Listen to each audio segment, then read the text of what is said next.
Next question over here. Hi, yes. My name is Patrick. I'm a student at Centennial College. My question is, in Islam it says, Jesus Christ, peace be upon him, is not the Son of God. When we are all children of Allah and born of mother and father, for he is only born of a mother, why is he not the Son of God? Brother Patrick asked a very good question, a very important question. He said that why in Islam is Jesus Christ, peace be upon him, not considered as Son of God? When we all are children of God, he being born of a virgin woman, all the more reason should be.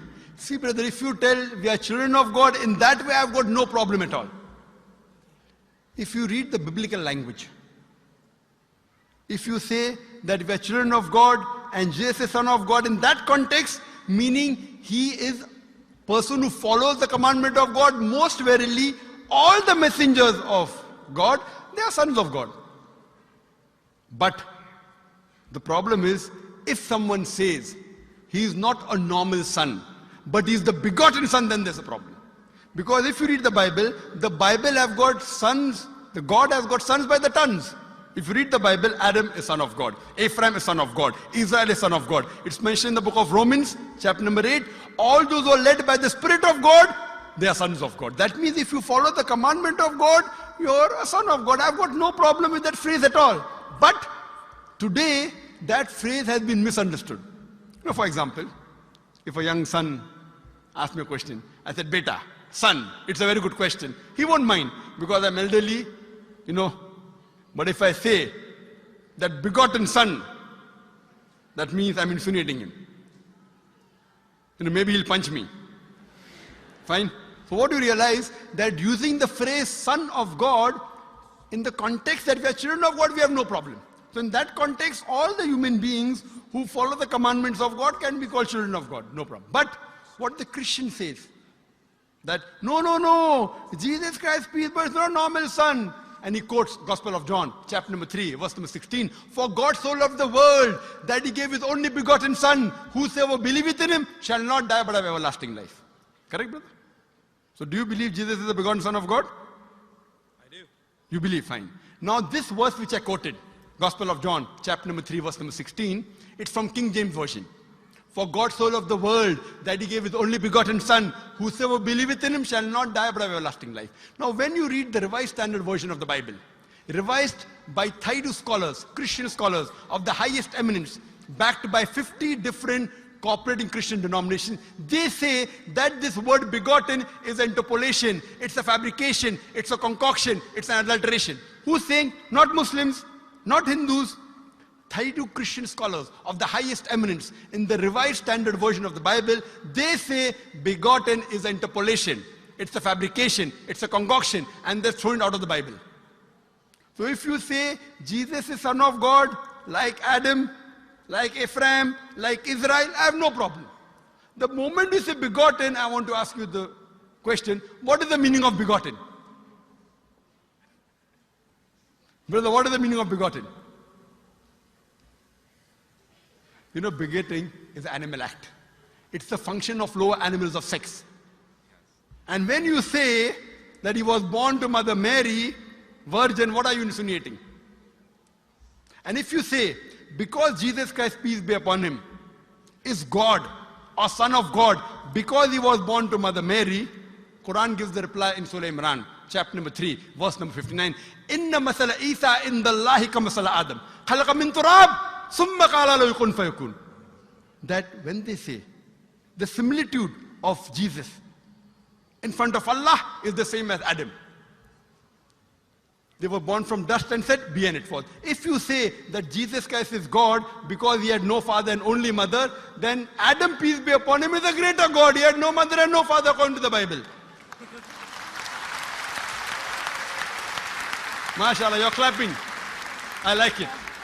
So if you say Jesus is God because he had no father, only mother, Adam is a greater God, peace be upon him. He had no mother, he had no father. I never referred to him as a God, but Son of God. That's right. Fine. So Adam is a bigger son of God. Right or wrong? By your definition, Adam would be a god, for he has no mother nor no father. Not my definition, not my definition. By the definition of the Christian missionary. By my definition, he is a messenger of God. Because God cannot beget. I told you in my talk. Lam yalid wa lam yulad. He begets not, nor is he begotten. The moment God begets, he is not God. Son of God meaning pious person, I agree.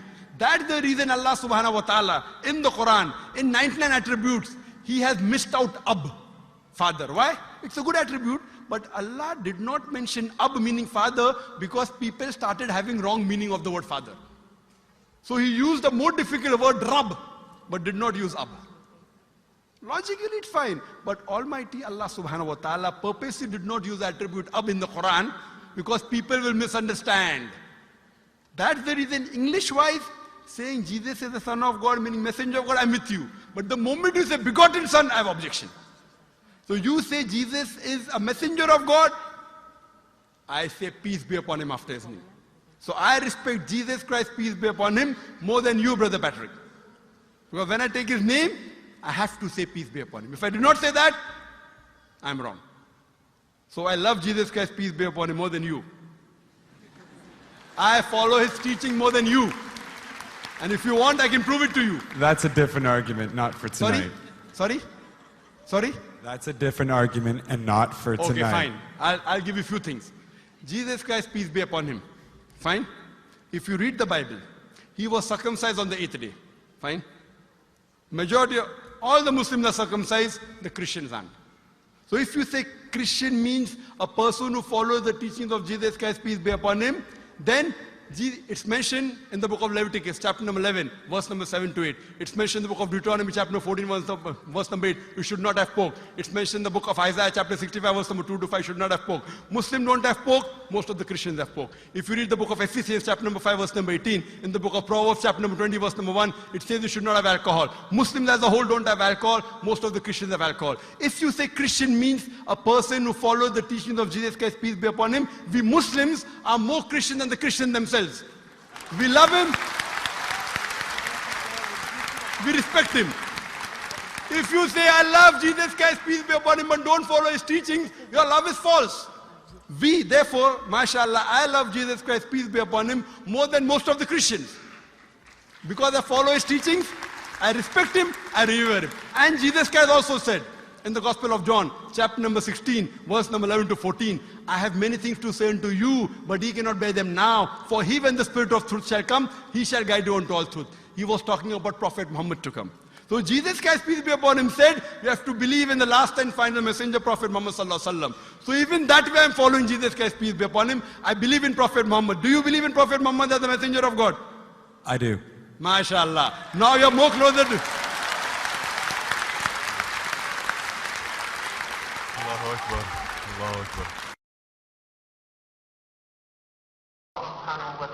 Now he wants to say the Shahada, and then we will move on and say Ashhadu an la ilaha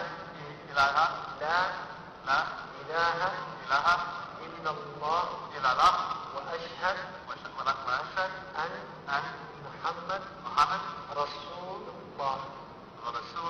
Rasul Allah. I'm more excited than him. Allahu Akbar. Allahu Akbar. Allahu Akbar. Allahu Akbar. Allahu Akbar. Welcome your brothers